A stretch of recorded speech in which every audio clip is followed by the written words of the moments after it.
Joining us on The Informer this week is Nicole Dunn. She's a professional consultant with Empower Aged Care. Nicole, welcome to The Informer.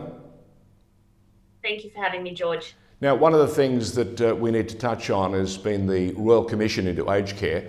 We know it's been running since 2018, and still the things that have been investigated and the things that are emerging are enough to make you shake your head. As a professional, how are you feeling? Look, it's infuriating. I actually spoke at the Royal Commission last year after being a carer for my grandmother, and it is devastating as someone who has spoken at the Royal Commission to see what's happening at present in residential aged care, and to see that myself and other advocates are asking the government for the same things. What has emerged? What have we discovered in the last 2 years of this Royal Commission, which was given far-ranging powers to address a serious concern in Australia? Yeah, so the Royal Commission is still continuing, but the interim report was released in October last year. The report was actually titled Neglect, and this was made publicly available. It was also provided to our current government. And it provided key recommendations around increasing home care packages, about reducing the level of chemical restraint and restrictive practices on residents in aged care, and trying to get younger people out of aged care. But it was really quite scathing the whole way through, from the point at which older people and their families access aged care initially through the My Aged Care government portal, through to home care, and all the way through to residential care. And it really surmised in saying that we're not providing consistently good enough care for people who are reliant on our aged care system. Well, let's add now the COVID-19 pandemic. The aged care sector has been hit well and truly. And as you say, the thing that has resonated throughout the last couple of years of the Royal Commission has been neglect. Well, it's all coming home to roost now. Have they extended the Royal Commission to take on board what's coming out of the COVID experience?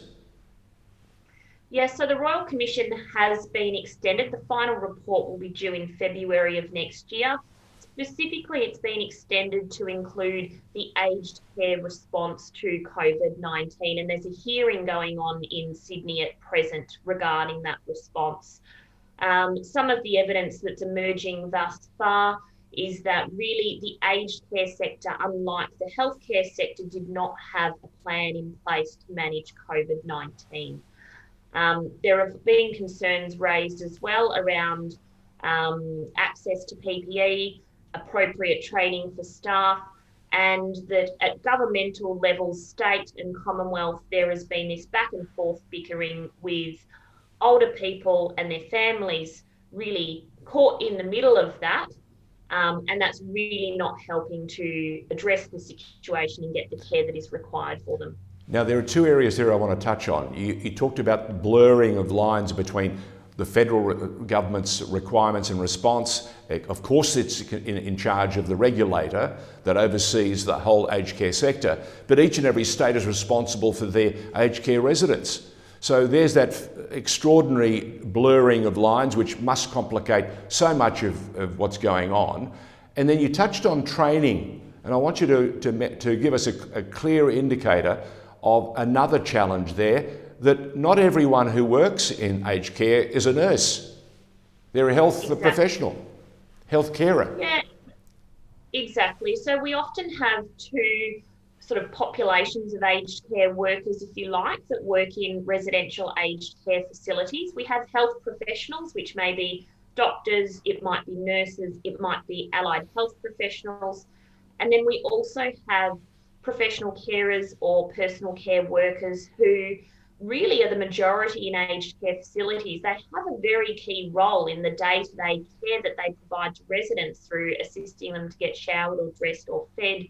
But the skill level with personal care workers and the way they're paid is much, much lower. And what we've seen is that if we have not got the skill mix right in residential aged care, where if we have an over-reliance on staff that have lower qualifications.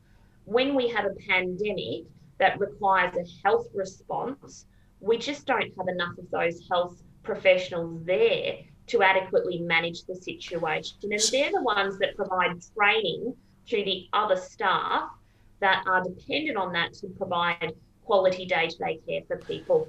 So one of those shortcomings that you touched on regarding staffing is actually contributed to the problems, it appears, because some of these lower paid carers have had to go from facility to facility, I suppose, to make ends meet, which is complicating the fact because it may well be spreading the contagion.